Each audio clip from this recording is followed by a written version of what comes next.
It's Saturday the 21st of November. Ludi swung by yesterday afternoon and gave us a hand to do this Range Rover. Probably you can see in the background we got the dash in. Fits like a glove. All our little brackets all lined up perfectly. Big thumbs up. But we got the dash in and then our sort of problem started. Because we were putting the cable controls onto the dash for the heater. And one side was okay because one side's got two wires on, the right hand side's got two wires on, or cables, and the other side's got one, and we were having troubles trying to get it to work. Couldn't work it out, so we got our little flashlights out, our little torches out, and got underneath, found out what was wrong with it, and I'll show you. If you can remember, we had to plastic weld a connector for the condensate pipe. Well, there was more to it than that. It was dropped in the post. And what had happened, what we didn't see, was this bit was broke off. This is where the cable attaches to. So when we were moving the cable in and out, bloody thing broke off. Pulled dash out again. Resurrected the old heater, but we pulled the matrix out of this one. So nothing was lost. And thanks, Bill. I mean, you didn't know, I didn't know, but what we found out, well, where's the hole? I'll tell you something. I'll put this on the deck and you'll find out what was wrong. You can probably see in here the mice had been in it again and filled up the whole matrix with, I don't know what that is, insulation from something, but it was packed solid. So it's a good call we didn't fit it, and then we'd have to pull the whole dash out again. Man, those mice. But I'll tell you what we're going to do. I'll go and show you at the front of the car what we're going to do. We primitively put the... we had to make an adaptation onto here for the heater intake. We just put some Tech screws on and held it in because the captive nuts had all snapped off. We weren't going to mess about with that. It's only a plastic panel. Put that out of the way. But what I'm going to do over here, I'm going to put a steel mesh over the top to stop mice getting in. Mice don't like steel. They'll get through plastic and things like this, but they don't like steel too much, so that's what we're going to do before we box all this lot up. Cover this up, because the little buggers get through these holes here, look. Terrible. They're always looking for a place for winter. So that was that. So now let's have a look at our dash. So it looks kind of daunting, but it isn't. But all our little brackets and bits and pieces, they all lined up. We've got those to finish this morning because we were tired. The tricky one was a little bracket just under here. Let me get my flashlight out. This one here. The grommet on the earlier Range Rovers is higher than the newer Range Rovers. The 95 was down here. That threw us off a little bit. So this bracket here is for the right hand side, and they're a handed bracket. So what we did, we swapped them over and just cut the corner off, if you can see. It was a bit of a trick, but not too bad. But that worked out all right. All the wiring is just ready to clip in. But we had another problem. See this cable here, the one with the grey plug on, this thing? That's for the radio. Now, when we took it apart, there was a pink connector, and we had the dash out, we couldn't find it. At first we had that wire trapped behind the dash because it was so long when we put it in it flopped over to the other side. Anyway, I had all the bloody books out, all the Rave electric books out, trying to find out where it went. And I knew we took a pink connector off, but we couldn't find it. We were getting a bit sick of it. Anyway, after a bit of messing about, I found out where it was. I'll show you. It's here. For some strange reason, it goes onto this connector wire here. That goes under the carpet. Goes through here and down through the floor and comes out here. These Range Rovers 95s had a sound system and this old cassette thing down here, a CD changer, so should I say, and that was proving a problem. So I've got to lift the car up and pull that harness out. Now we're not going to use that system again, but we need the wiring in because we might put a little preamp in at the back. The wiring is really bizarre on these cars. It sort of goes along the top of the gutters, up at the top of the inside rails up there, and then comes down, joins across here. This is all for the speakers. We thought we had it all out. All this lot here will be gone shortly, because all these kick panels and dash panels, we just kept them out here out of the rain really. But yeah, there's not much left of this, is there?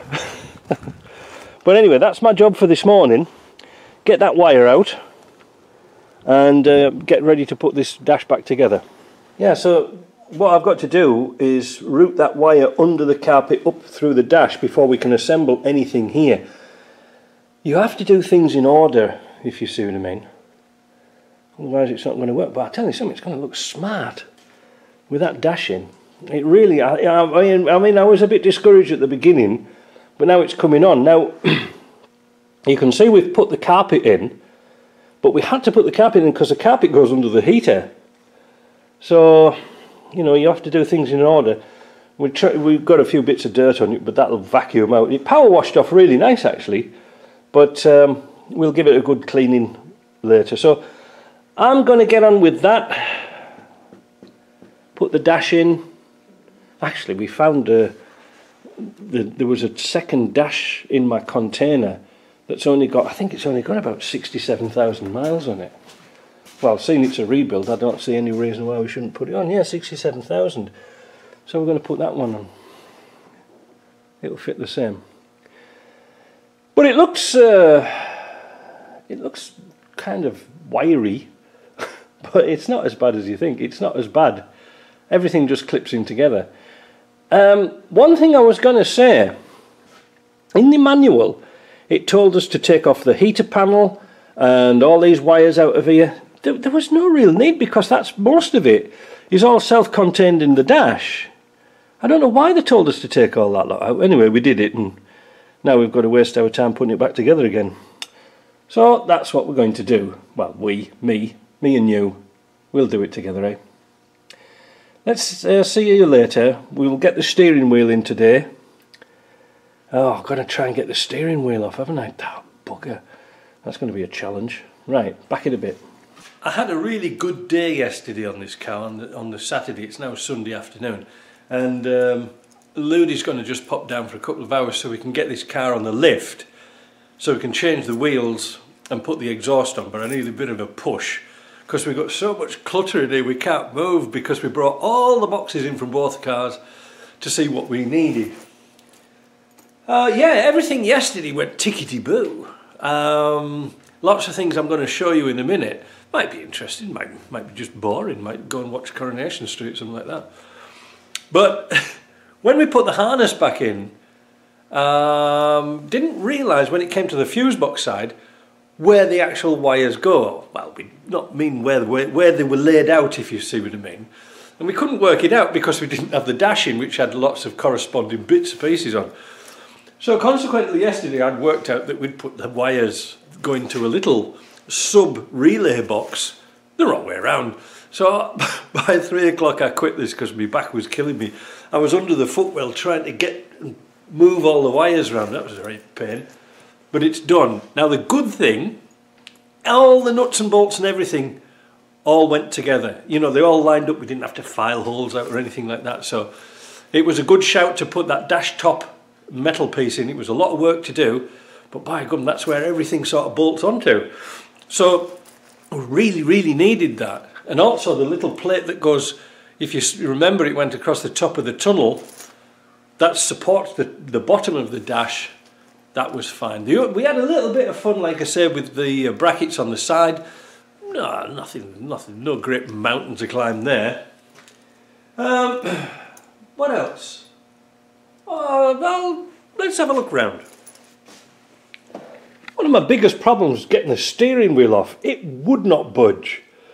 So I got some of this heavy bar and made a strong back, put it through the steering wheel like this with a bolt on there, a 12mm bolt, and a couple of spacers because I didn't have one long enough. I managed to grab hold of the nut at the bottom and this here and turn it, and it just went pop, popped straight off. And without damaging the steering wheel, you see I rounded it off a little bit there so it wouldn't cut in.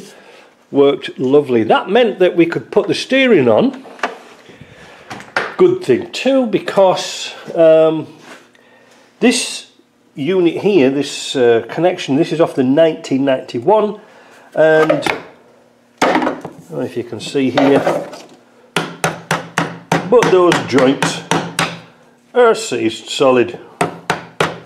Well, not seized solid, but they're really stiff. So I put the 1995 one on. On the left-hand drives, they have a piece of Kevlar type stuff, because there's a rubber coupling in there. It's supposed to keep the heat off, allegedly. I swapped over the VIN number. Well, you shouldn't really do that, but no, this is the VIN number off the 1991.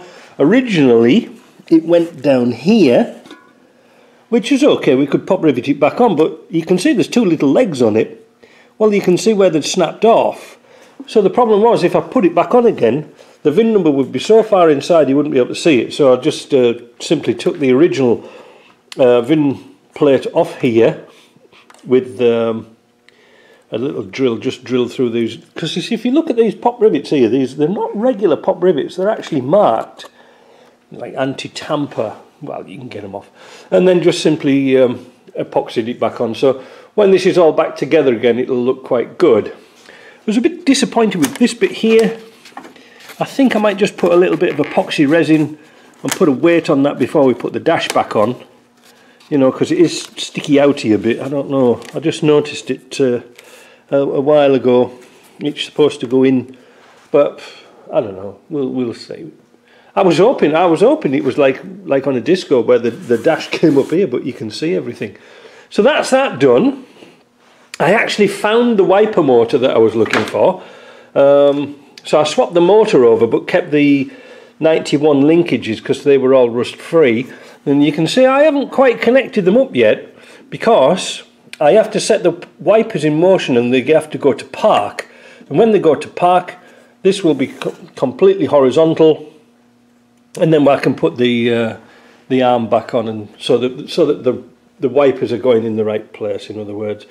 Looking over this side, I'm having a sort of an experiment with a piece of mesh to go over the heater intake. Now, Jim brought me this down this morning and I thought it was a bit fine, but however we can blow through it and it seems to be alright. So what we're going to do is, once we get the electric system organised and back running again, before we fasten that down, we're going to set the blower going and see if there's any difference in the speed. Don't know. I trailed all over the shops the other day trying to find some mesh that was like a 10mm square, which would have been perfect, but nobody's got anything anywhere. It's all sort of out of stock because of COVID. So that's that done. What else have we got done? Like I say, all this dash is in. I did find that wire and put that one in, so all the radio wires are there now. I'm not putting the shift interlocks and things like this in. I'm not putting any of the shift in here until we power up, so I can check all the interlocks are working properly. The interlocks are really important on an automatic because it prevents you starting the car in gear. You don't want that because it can jump into the car in front. The airbag's in, and of course under here, this is where I had a lot of problems with the wires down in there. It looks worse than it is, but this piece drops down. But again, I had the wires the wrong way around. This wire here goes under the car through a grommet that's about here somewhere. So got that to sort out. Easy, we'll do that when we've got the car up. Again, can't do anything there. I put the soundproofing mats in off the 95.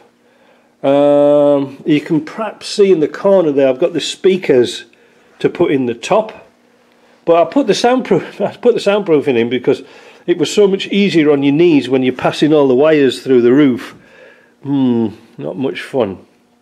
But it's getting there. I'll tell you something, it'll come on in leaps and bounds now. It's looking good. And then we've got to decide on seats, really, because it ain't going to take much, you know, clean these carpets up here and put a few trim panels in, but it ain't going to take much doing. It really isn't. Seat belts in, a bit more rust proofing on the floor, And that's it. So, as I said, again, Ludy's going to come down this afternoon and he's going to help me put all this lot back together again. Well, he's going to give me an hand to get it on the lift because, look, you might as well have a look and see what we're working against. We've got boxes and boxes and boxes of stuff. We just can't move. Oh, there's a beer can there. But the carpet here, this is for the mid-row seats. You know, that's where you'd put your feet here. But the interesting thing about it is how they actually made this car into a long wheelbase. Let's go and have a look at a door and I'll show you what they did. So here we are. This is the middle row door for the Range Rover off the cream one that we used as a donor. If you look what they've did, they actually cut the door in two and they put a piece in. So they didn't have to make new door mechanisms. It was kind of clever but kind of cheap at the same time. So they put a piece in here and they put a piece down there at the bottom and they made a new door skin. That was it. So that's how they did it. New piece of glass, really cheap. And of course, when we look round at the car, they would have put a new roof on it, a different roof. That's it. They extended the chassis. Let me have a look at this old rock box here. And this panel here for the floor, they just made a new one and just extended it. So that means the carpets are the same at the back. We've just got to play around with the carpet here and shorten it. Bob's your uncle. Ooh, look at that. Look at that wet mice had been in that glove box. I've got to clean that out. These are all the bits left over. We're going to clean all this lot up individually. Parts washer and bits and pieces. We've got all this lot to put back in. But they might as well stay out here until we're ready. So let's get back into the shop and let's see what we can do today. So I'm back in the shop and it's 3 days later. So this video is over a period of the weekend. Now it's Monday morning. I don't know if I've been repeating myself or not. Anyway, but today's job, now we've got it on the hoist, we've got several things to do. Principally, this is the pipe I was talking about. I don't know if I've mentioned it earlier or what, I don't know. But we couldn't find this pipe. They had to come from Land Rover and they wanted like 150 quid for that pipe. You couldn't get an aftermarket one. So we sandblasted it and we covered it with the galvanised paint, like coal galvanising paint. It seems to come out alright. And considering the ones that we put on, which are aftermarket ones, they're supposed to like have an anodised finish. It's just a very strange anodising I've seen because you can rub it off with your fingers. So unfortunately I've got to drop the Y pipe down to get that on. Not a big deal, but another job to do. Talking about the exhaust, last night me and Ludy were under the car and we put that Barola exhaust system on and it fitted like a glove. Now, if you saw from the last section, well, it is a sketch, a bit of a joke now, isn't it? That this was a long wheelbase. It was, I don't know, about this much longer, you know, I don't know. But the thing is, the exhaust system that we took off fitted on this like a glove.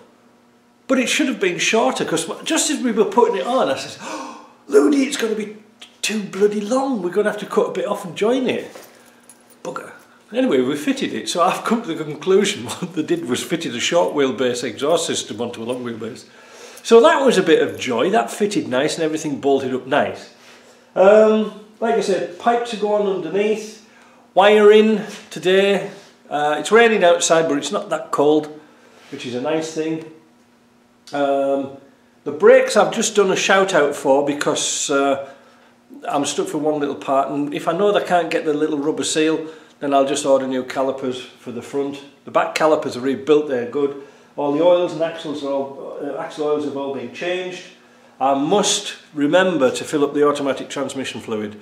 When the engine was taken out, they drained all the fluids out. Not good. Well, it is good, but it's so easy to forget and start a gearbox up when it's got no oil in it. Apart from that, once we get that done, we can drop the car down on the deck and do a systems check for the wiring. Now, it won't start because I haven't quite finished figuring out where all the wires go for the ECU. but it's almost there.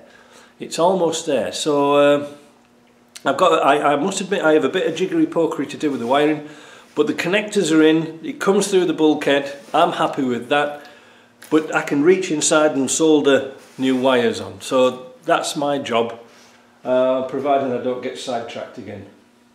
It's looking really nice. I'm very pleased with it, but it just goes to show this project has been dragging on for months and months and months, and then all of a sudden, as soon as we got that car from the States, boom, we could get onto it. It's just a shame it was so late in the year, but we're getting on.